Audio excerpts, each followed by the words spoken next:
ગણિતમાં હવે જોઈએ આપણે એક્ઝામ્પલ, બરાબર. પહેલું જે ઉદાહરણ છે ત્યાં પહોંચ્યા, જેમાં પહેલું ઉદાહરણ છે નીચેના વિધાન સત્ય છે કે અસત્ય કારણ સહિત જણાવો.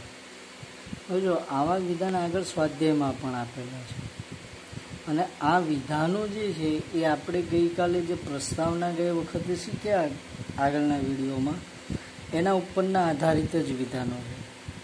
એમાંથી પહેલું વિધાન જોઈએ તો એવું લખ્યું છે કે દરેક પૂર્ણ સંખ્યા એ પ્રાકૃતિક સંખ્યા છે. હવે જો પૂર્ણ જે સંખ્યા હતી એને આપણે દર્શાવીએ છીએ ડબલ્યુ વડે, અને પ્રાકૃતિક સંખ્યા છે એને આપણે દર્શાવીએ છીએ એન વડે. તો ડબલ્યુ અને એનની અંદરનો જે તફાવત છે એ તફાવત આપણે જોઈએ તો ડબલ્યુમાં જે સંખ્યાઓ આવે છે એ 0થી શરૂ થાય, 1, 2, 3થી અનંત સુધી. જ્યારે એનમાં રહેલી સંખ્યાઓ છે 1, 2, 3 અનંત સુધી. તો અહીંયા જોઈ શકીએ છીએ કે પૂર્ણ સંખ્યામાં શૂન્ય છે, પ્રાકૃતિક સંખ્યા છે એમાં શૂન્ય નથી.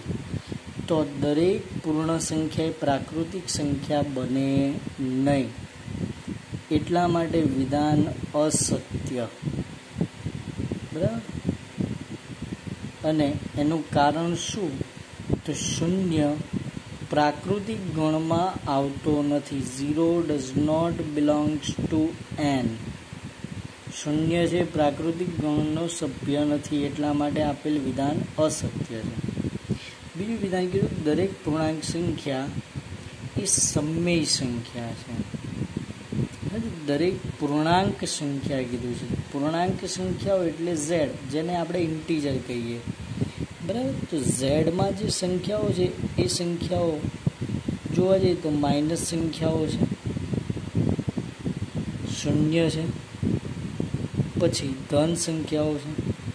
તો આ બધી સમમેય સંખ્યા છે કે નહીં એ ગણવું હોય આપણે તો કેવી રીતે? તો જો આ એકી સંખ્યા એના છેદમાં કંઈ આપ્યું નથી, બરાબર. અને સમમેય સંખ્યા હોય ને એનો મુખ્ય ગુણધર્મ એ કે પી છેદ ક્યુ સ્વરૂપ હોવું જોઈએ, તો આપણે એને સમમેય કહીએ છીએ. હવે અહીંયા કંઈ છે નહીં. તમે વિચાર કરો ખાલી કે -3/1 આવું લખીએ છીએ આપણે, તો એને બોલાશે તો -3 જ, બરાબર. પરંતુ અહીંયા આગળ જોવા જઈએ તો આ પી થયું અને આ ક્યુ થયું. જો પી ઋણ હોઈ શકે પરંતુ ક્યુ હંમેશા ધન જ હોય, તો અહીંયા પી ઋણ પણ શક્ય છે, શૂન્ય પણ શક્ય છે અને ધન પણ શક્ય છે.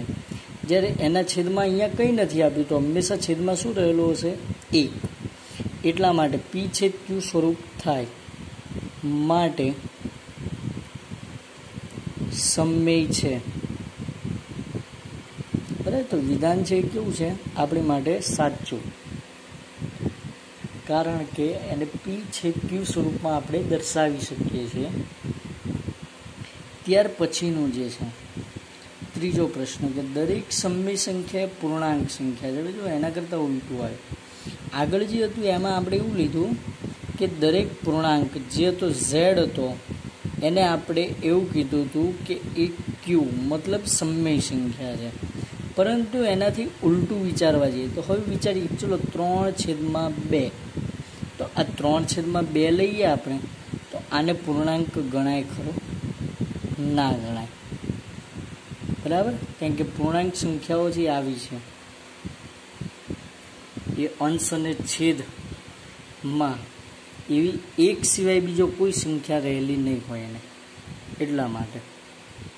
ત્રીજો પ્રશ્ન જે હતો આપણો ઉદાહરણમાં કે દરેક સમમેય સંખ્યા એ પૂર્ણાંક સંખ્યા છે, તો ખોટું. કારણ કે 3/2 જે છે આને આપણે સમમેય કહી શકીએ, પરંતુ એને પૂર્ણાંક ન કહેવાય. એટલે પૂર્ણાંક નથી, સમમેય સંખ્યા છે. એટલે આ એવી સમમેય સંખ્યા છે જે પૂર્ણાંક નથી, એટલે આપણું વિધાન કેવું થયું? ત્યાં ખોટું. હવે જો સ્વાધ્યાય 1.1 માટે એમાં તમને એવું કીધું છે કે શું શૂન્ય એક સમમેય સંખ્યા છે? શું તમે પી અને ક્યુ શૂન્યેતર પૂર્ણાંક, જો પી અને ક્યુ કીધું શૂન્યેતર પૂર્ણાંક મતલબ શૂન્ય સિવાયના પૂર્ણાંક હોય તેવા પી અને ક્યુ માટે પી છેદ ક્યુ સ્વરૂપમાં લખી શકશો? તો ચલો, પહેલું તો છે કે શૂન્ય એક સમય સંખ્યા છે, તો એની અંદર આ વિધાન પહેલાં તો સાચું છે, કારણ શૂન્ય સમય સંખ્યા છે. કઈ રીતે? તો 0 એના છેદમાં કંઈ નથી લખતા, તો આપણે લખીશું 1, બરાબર. તો 0/1 મૂકી દઈએ એટલે શું થઈ ગયું? ગુણોત્તર તો 0 જ રહે, એનો જવાબ 0 રહે. પરંતુ પી જે શૂન્ય પણ હોઈ શકે અને ક્યુ ધન છે, માટે સમય સંખ્યા છે. અને પી છેદ ક્યુ સ્વરૂપમાં શું લખી શકો છો તમે? તો 0/1, પછી અંશ શૂન્ય આવે અને છેદમાં તમે મન ફાવે ધન પૂર્ણાંક મૂકી શકો. મતલબ પી છેદમાં ક્યુ સ્વરૂપ જે દર્શાવવાનું છે એમાં તમે 0/100, 0/19, બરાબર, આવું ગમે તે લખો. આનો જવાબ તો કેટલો આવવાનો? 0. કારણ કે અને 0 કેવી સંખ્યા છે? સમય સંખ્યા છે. કારણ કે 0 ઉપર અંશમાં છે અને 1 જેના છેદમાં કંઈ નથી એના છેદમાં આપણે 1 લઈએ છીએ, એટલા માટે એ છેદમાં છે. તો આમ પી છેદ ક્યુ સ્વરૂપ બને છે અને ગુણોત્તર 0 થાય છે. તો પી છેદ ક્યુ સ્વરૂપ મળ્યું એટલે આપણી માટે કેવી સંખ્યા થઈ ગઈ? સમય સંખ્યા છે. માટે 0/100 લઈ શકો, 0/19, આવી ગમે તે સંખ્યા આપણે લઈ શકીએ છીએ ત્યાં. તો જો એમાં આગળ બીજી સંખ્યાઓ આપણે લખવી હોય તો તમે એવું પણ લખી શકો 0/3, પછી 0/42, 0/1,00,000 મૂકી શકીએ આપણે, બરાબર. મતલબ 0/છેદમાં તમને મન ફાવે સંખ્યા 119 મૂકી તો ગમે તે લખો, એનું ગુણોત્તર તો 0 જ રહે. બીજો પ્રશ્ન જે છે 3 અને 4 વચ્ચેની 6 સમય સંખ્યા શોધો. હોય તો આની માટેનું સૂત્ર છે એક, અને એ સૂત્ર એટલું યાદ રાખવાનું કે બે સંખ્યાઓ આપણને આપેલી છે, એમાંથી એકને એ લઈ લઈએ. ધારો કે a બરાબર 3 તો b બરાબર 4, બરાબર.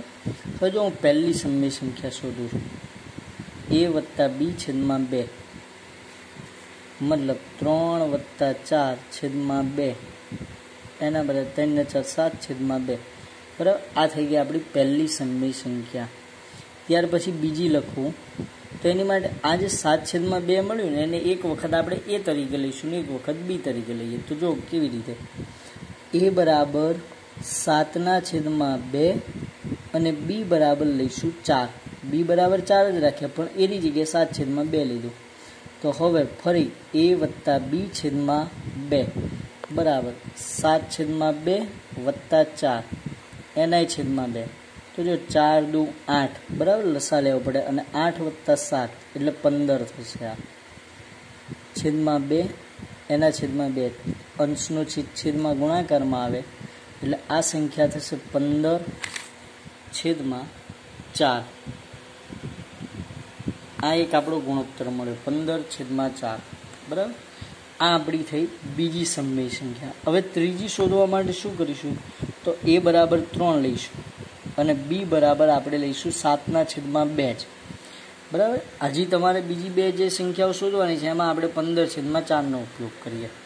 તો ફરી અહીંયા આગળ એનું એક સૂત્ર વાપરીએ, a વત્તા b છેદમાં 2 એટલે કે 3 વત્તા 7/2 એના છેદમાં 2 મૂકીએ તો 3 દુ 6 લસા લેવો પડે તો 6 વત્તા 7 એટલે 13/2 અને એના છેદમાં 2 તો અંશનો છેદમાં ગુણાકારમાં આવશે.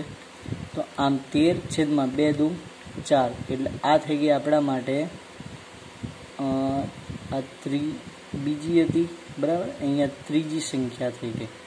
તો હવે તમારે બીજી બે સંખ્યાઓ જે બીજી ટોટલ 6 કીધી છે એમાંથી 3 મેં જે અહીંયા જે રીતે શોધી છે, બરાબર, એ જ રીતે તમારે હવે ઉપયોગ કરવાનો છે ચોથી માટે. જો હું હવે આમાં તમને લેસનમાં બાકીની 3 આપું, પરંતુ એમાં શું લેવાનું એની આપી દઈએ માહિતી. તો પહેલામાં આપણે a બરાબર 3 લઈશું અને b બરાબર લઈશું 15/4. જ્યારે બીજામાં લઈશું a બરાબર 15/4 અને b બરાબર 4 લઈશું, બરાબર. જ્યારે ત્રીજી જે સંખ્યા આવે છે એની અંદર આપણે 13/4 લઈશું એટલે a બરાબર 13/4. અને બી બરાબર 4. બરાબર, તો આના ઉપરથી તમારે બંનેનો સરવાળો ભાગ્યા 2 આ જ રીતે બાકીની 3 સંખ્યાઓ શોધવાની છે. ત્યાર પછી છે 3/5 અને 4/5 માટે 5 સમય સંખ્યાઓ શોધો. તો 3/5 છે, આપણે એને એ લઈશું, એ બરાબર 3/5 અને બી બરાબર 4/5. બરાબર, તો જુઓ હવે એ વત્તા બી છેદમાં 2 મતલબ 3/5 વત્તા 4/5 છેદમાં 2. તો જો 5 અહીંયા છેદ સરખો છે તો ઉપર એક જ વાર લખીશું, ઉપર થશે 3 વત્તા 4 એના છેદમાં 2. આ અંશનો છેદમાં આવશે ગુણાકારમાં, એટલે 5 દુ 10 થાય અને ઉપર સરવાળો થાય એટલે 7/10.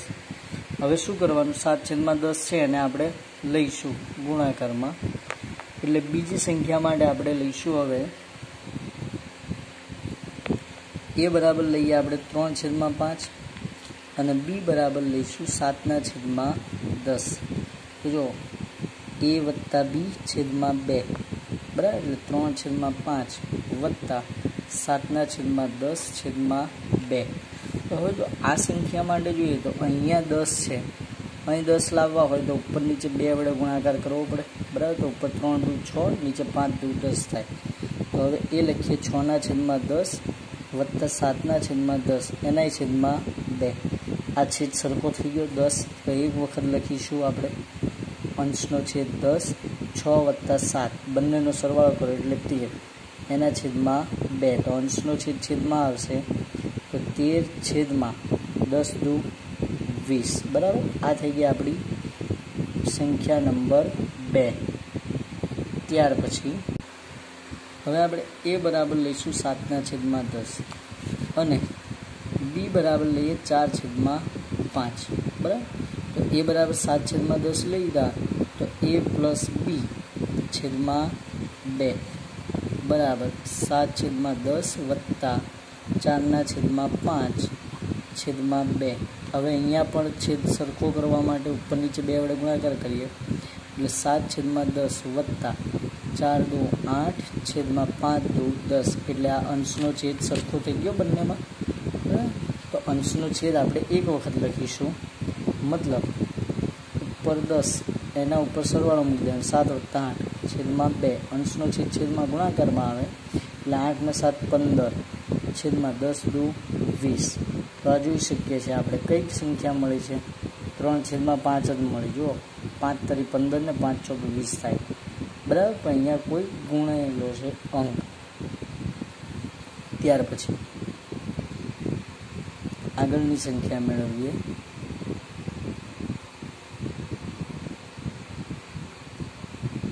આ ત્રીજા નંબરની થઈ.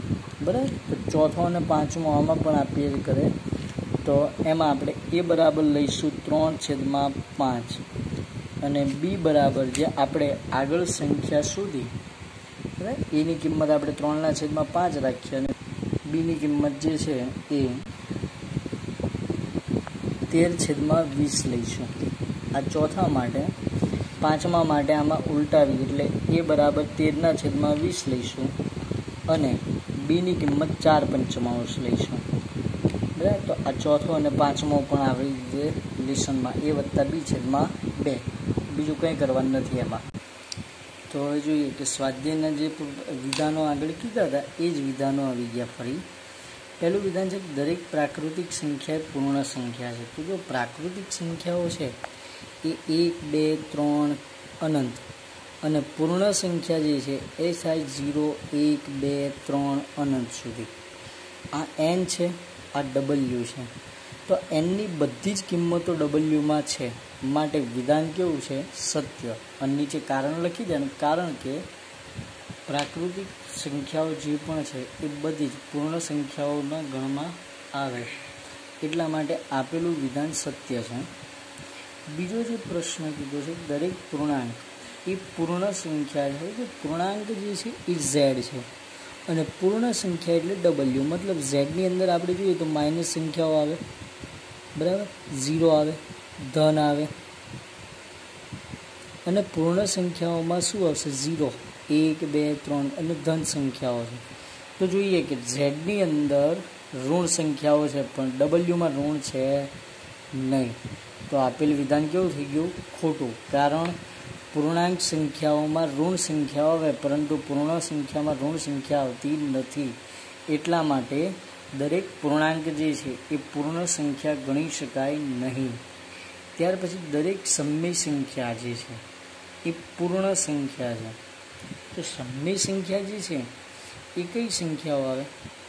તો દરેક સમય સંખ્યામાં આપણે જોઈએ તો ક્યુની અંદર પી છેદ ક્યુ સ્વરૂપ થાય સમય સંખ્યામાં, જેમાં ઋણ સંખ્યાઓ લઈ શકીએ, 0, ધન સંખ્યાઓ આ તમામ આવે. જેમ કે -3/2 લઈએ, -2/3, -1/2, 1/2, 2/3, 3/4 લો, ગમે તે સંખ્યાઓ લો, આ બધી પી છે ક્યુ સ્વરૂપ થઈ જાય. તો આ બધી જ પૂર્ણ સંખ્યાઓ છે એવું કહી શકાય નહીં. કારણ દરેક સમય સંખ્યા જે છે એ સમય સંખ્યાઓમાં ઋણ સંખ્યાઓનો સમાવેશ થાય છે, બરાબર, -3/2 ને એવું. પરંતુ પૂર્ણ સંખ્યાઓ જે છે ડબલ્યુ વાળું, એમાં તો ક્યાંય ઋણ સંખ્યા છે જ નહીં. તો આ પણ વિધાન ત્યાં આગળ કેવું છે? ખોટું. કારણ કે દરેક સમય સંખ્યાના જે ગણ છે દરેક આખું જૂથ જે છે એમાં ઋણ સંખ્યાઓ આવેલી છે, પરંતુ પૂર્ણ સંખ્યાઓમાં 0 જે તટસ્થ સંખ્યા છે અને તે સિવાયની અનંત સુધીની ધન સંખ્યાઓનો સમાવેશ થાય. ત્યાર પછી સ્વાધ્યાય 1.2માં પ્રશ્ન નંબર 1 જે આપણે છે તો એમાં પહેલું કીધું દરેક અસમય સંખ્યા એ વાસ્તવિક સંખ્યા છે. તો આ વિધાન સત્ય છે. કારણ જોવા જઈએ તો જે અસમય સંખ્યા છે, બરાબર, જેને આપણે ઇરેશનલ નંબર કહીએ છીએ, એ આખું ટોટલી આરની અંદર આવેલું છે. બધી જ અસમય સંખ્યાઓ પણ રિયલ નંબરમાં એટલે કે વાસ્તવિક સંખ્યાઓના ગણમાં આવેલી છે, માટે વિધાન સત્ય છે.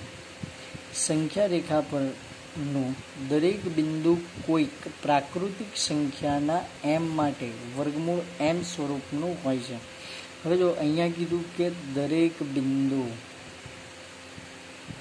એ કોઈક પ્રાકૃતિક સંખ્યા m માટે વર્ગમૂળ m સ્વરૂપનું હોય.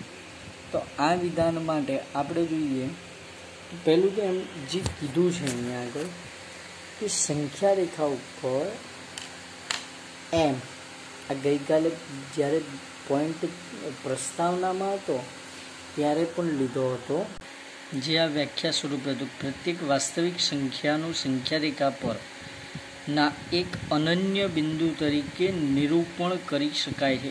એક અનન્ય એટલે એક અને માત્ર એક જ બિંદુ એવું મળે.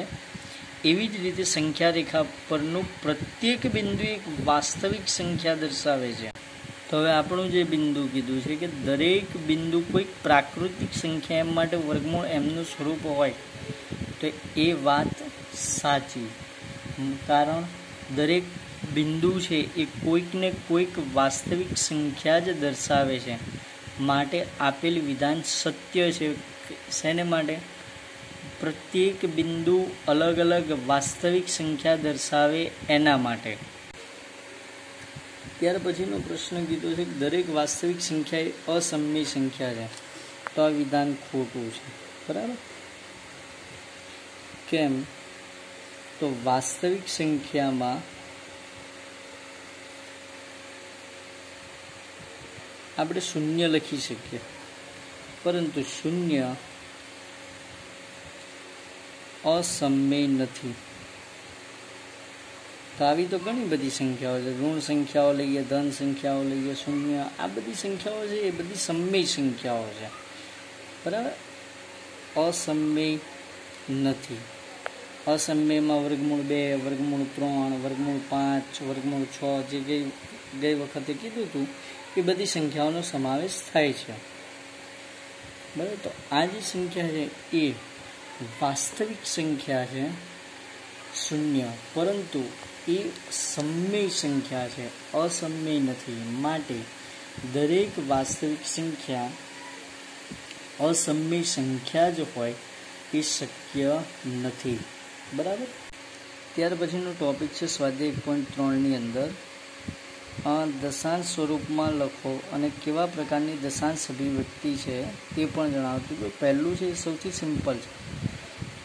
એક પછી જેટલી શૂન્ય છે દશાંશ ચિહ્ન પછી એટલા અંક આવે એટલે કે 0.36. બરાબર. એક પછી 2 શૂન્ય છે તો અહીંયા પોઈન્ટ પછી 2 અંક થઈ જવા જોઈએ. હવે આ જે છે એ શાંત દશાંશ અભિવ્યક્તિ છે, કારણ કે તમે ગણી શકો છો કેટલા અંક છે, એટલા માટે શાંત દશાંશ અભિવ્યક્તિ. બરાબર. ત્યાર પછી જે છે 1/11. તો 1/11 કરીએ આપણે, એટલે પહેલા જોઈ શકીએ છીએ 1/11 કરીએ આપણે એટલે ભાગ ના ચાલે. પોઈન્ટ મૂક્યો એટલે અહીંયા 10 થઈ જાય, છતાંય ભાગ ન ચાલે. એટલે 0 મૂકી અને ફરી અહીંયા પોઈન્ટ કરો એટલે 11 9 99. ફરી અહીંયા આગળ આવી જાય 1, પછી 0 0 ઉતારવા પડે અને ફરીથી એની એ જ સંખ્યાઓ મતલબ 9 અનંત વખત પુનરાવર્તિત થશે. તો આમ 1/11 આપણે જોઈ શકીએ છીએ કે આ સંખ્યા જે છે એકની એક જ સંખ્યા છે. બરાબર. એ વારંવાર પુનરાવર્તિત થાય.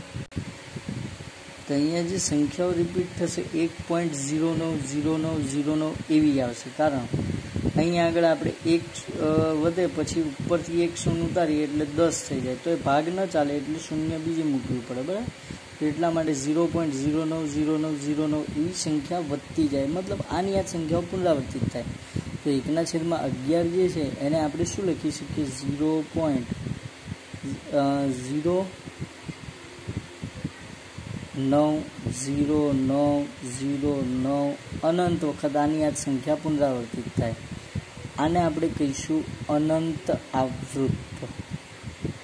આવૃત્ત એટલા માટે છે કે એકની એક સંખ્યા પુનરાવર્તિત થાય છે, અને ક્યાં સુધી? અનંત સુધી. શાંત હોય તો આપણે ગણી શકીએ એવી થાય.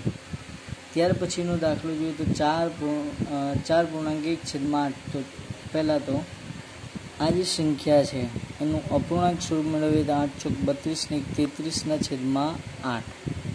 બરાબર. તો 33/8 કરીએ આપણે તો 8 ચોક 32, 1 વધ્યા પોઈન્ટ,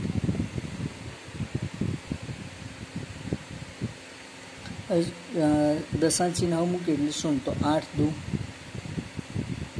8 એકું 8. બરાબર. 10 છે એટલા માટે. તો વધ્યા પછી ભાગ ના ચાલે એટલે શૂન્ય ચડાય, શૂન્ય ઉતારીએ. 8 દુ 16, 4 વધશે, શૂન્ય મૂકી 8 પંચા 40 છેદ ઉડાડી અને શેષ 0 મળી જાય. તો 4.125 અને આ થશે શાંત દશાંશ અભિવ્યક્તિ.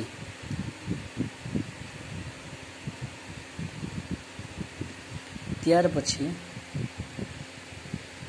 3/13 એટલે કે 3/13. તો અહીંયા આગળ જોઈએ તો 0.0 મૂકીએ એટલે 30 થઈ જાય. 13 દુ 26 વધ્યા 4. ભાગના ચાલે શૂન્ય ચડાવીએ, શૂન્ય ઉતારીએ. 40 માટે 13 તરી 39. બરાબર. 1 વધે. ભાગના ચાલે શૂન્ય ચડાવી, શૂન્ય ઉતારો 0. હજી ભાગ નહીં ચાલતો, શૂન્ય ચડાવી, શૂન્ય ઉતારીએ 100. તો અહીંયા 13 7 વડે ગુણાકાર કરીએ એટલે અહીંયા 91 થાય અને 9 વધે. ફરી ભાગના ચાલે શૂન્ય ચડાવી, શૂન્ય ઉતારીએ 90 માટે. બરાબર. તો હવે જો 13 × 91 ત્યાં ભાગ જોવા જઈએ તો ચલાવીએ તો 90 કરતાં વધી જાય રકમ, માટે 13×78. ત્યાંથી આપણે ભાગ ચલાવીશું તો 78 માટે અહીંયા વધ્યા 12. ફરી ભાગના ચાલે શૂન્ય ચડાવી, શૂન્ય ઉતારી 120. 13 9 117. 3 વધ્યા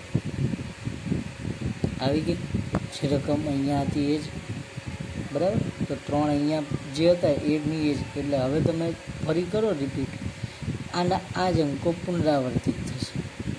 માટે 0.230 અનંત વખત પુનરાવર્તિત થાય આના આ જ અંકો. બરાબર, તો એટલા માટે આપણે કહી શકીએ કે આ અનંત આવૃત્ત છે. ત્યાર પછીની સંખ્યા જોઈએ તો 2/11. અહીં જો 1/11 મળ્યું હતું ને, આ છે 2/11. આ એના કરતાં બમણું મળશે. જો મતલબ 2/11 મૂકી તો 2/11 ભાગના 40 0. બરાબર, તો 11 × 11 કેટલા વધશે? અહીંયા 9 ભાગના 40 0 ચડાઈ 0 કરો 11 × 88. ફરી 2 આવી ગયા, જે 2 અહીંયા હતા, મતલબ 0.18 અનંત વખત. તો 2/11 છે અને આપણે લખીશું 0.1818 અનંત વખત. થઈ ગયા ને, 9ના ડબલ. ત્યાં આપણે 0.09 લખતા હતા 1/11 માટે. 090909 એટલે 09 છે અને ડબલ કરી નાખો એટલે શું મળી જાય આપણને? 18 2/11 છે એટલા માટે. અને છેલ્લું છે 329/400. 329/400. આમ તો જોવા જઈએ 329/4 કરી દે અને પછી 2 દશાંશ ચિહ્ન જમણી બાજુ ડાબી બાજુ ખસી જવાનું. 329/4 કરીએ તો 4 × 32, 9 વધ્યા, 4 × 2 = 8. બરાબર, એટલે 1 વધે, 9માંથી 8 જાય અને 1 વધ્યો એટલે પોઈન્ટ મૂકી હવે જો શેષ 1 વધે અને ભાગાકારમાં 4 છે. બરાબર, તો અહીંયા માની લે 100 હોય તો કેટલા? 0.25 જ થવાનું. બરાબર, સીધી વસ્તુ. મતલબ અહીંયા આગળ 1ની પાછળ તમે શૂન્ય મૂકો, પોઈન્ટ મૂકો એટલે શૂન્ય ચડાઈ 0 ઉતારો 10 થયા. પછી 4 × 2 = 8, 10માંથી 8 જાય એટલે 2 વધ્યા, પોઈન્ટ શૂન્ય ચડાઈ 0 ઉતારીએ એટલે 20 થઈ ગયું. અને 4 × 5 = 20 એટલે 82.25 જે છે એના ભાગ્યા 100 કરી દેવાના. 82.25 ભાગ્યા 100, કારણ કે આપણે 4 જ કરી દઉં તો 0.8225. અને આ જે 0.8225 મળ્યું એ મળશે આપણને શાંત દશાંશ અભિવ્યક્તિ. બરાબર, આમાં લખી નાખીશું શાંત દશાંશ અભિવ્યક્તિ છે. તો આટલા સુધી રાખીએ છીએ અને આના ફોટો તમને મળી ગયા હશે તો એને પણ આપણે ઉતારી લેવાના. એટલે સ્વાધ્યાય 1.3માં પ્રશ્ન નંબર 1 સુધી આપણે ચલાવ્યું અને આ જે પણ ચલાવ્યું છે એટલું જ માત્ર કોર્સમાં છે. તો આના ફોટો તમને મળી ગયા છે. એ ફોટામાંથી જોઈ તમારા નોટની અંદર ઉતારી લેવું. બરાબર.